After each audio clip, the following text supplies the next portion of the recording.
Olá, gente mais que boa, tudo bem? Mais um dia vencido, né? Mais uma etapa. E aí a gente vai caminhando firme nas promessas de Jesus, né? Hoje vamos falar um pouquinho mais sobre lei e promessa. Como eu falei ontem, esse assunto dá para a gente gastar muitos dias. Então vamos falar um pouquinho mais.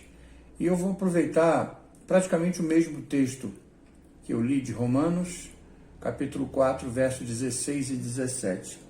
A carta de Paulo aos Romanos, capítulo 4, versos 16 e 17, que vai nos dizer assim: portanto, é pela fé para que seja segundo a graça, a fim de que a promessa seja firme a toda a posteridade, não somente a que é da lei, mas também a que é da fé de Abraão, o qual é pai de todos nós, como está escrito: por pai de muitas nações te constituí, perante aquele no qual creu, a saber, Deus, o qual vivifica os mortos e chama as coisas que não são como se já fossem. Meus irmãos, esse texto do apóstolo Paulo é muito inspirador para nós. E com ele nós podemos ter a certeza, a grande certeza a respeito do cumprimento das promessas de Deus. Porque a graça e fé são o fundamento de nossa garantia. Veja o verso que lemos. Portanto, é pela fé, para que seja segundo a graça, a fim de que a promessa seja firme a toda a posteridade. A graça é o recurso celestial por trás de todas as promessas de Deus.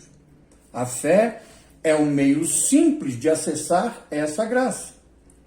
Essas realidades tornam certas as promessas de Deus, promessas que são para todos, aqueles que nelas acreditam, sejam judeu, não apenas para os que são da lei, ou gentios, mas também para os que são da fé de Abraão. É assim que Abraão se relacionou com as promessas de Deus. Assim ele se tornou o líder espiritual de todos os que seguiram seu exemplo.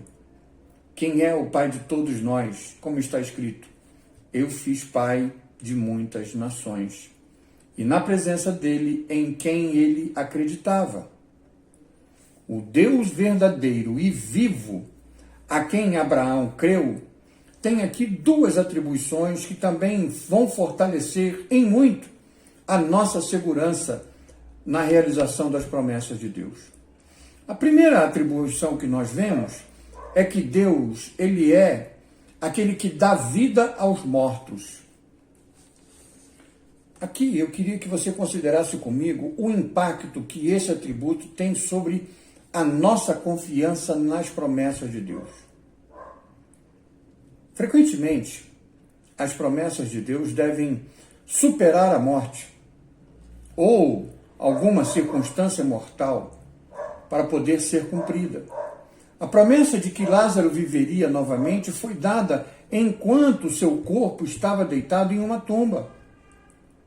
Quem crê em mim, ainda que morra, viverá. Está lá em João 11:25. É o próprio Jesus falando para nós. Frequentemente, a morte de nossas próprias circunstâncias quer desafiar a certeza das promessas de Deus. No entanto, o Deus que nos fez uma infinidade de promessas é o mesmo que dá vida aos mortos. Mas uma segunda atribuição que nós vemos é que o nosso Deus das promessas é aquele que chama as coisas que não existem como se existissem.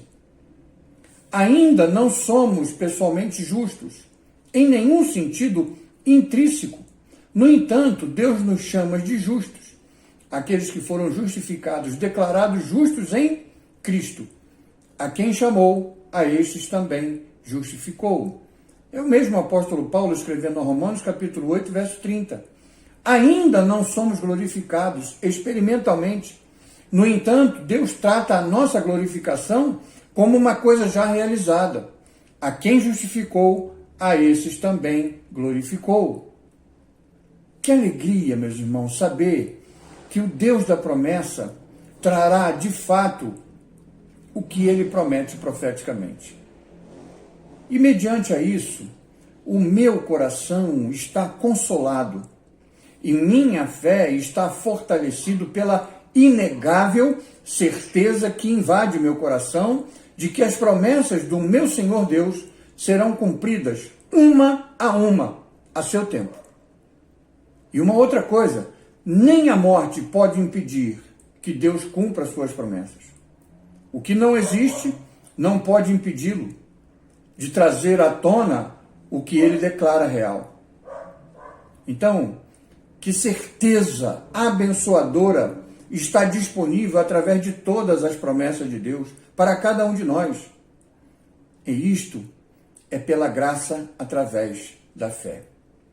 Pense nisso e que Deus te abençoe.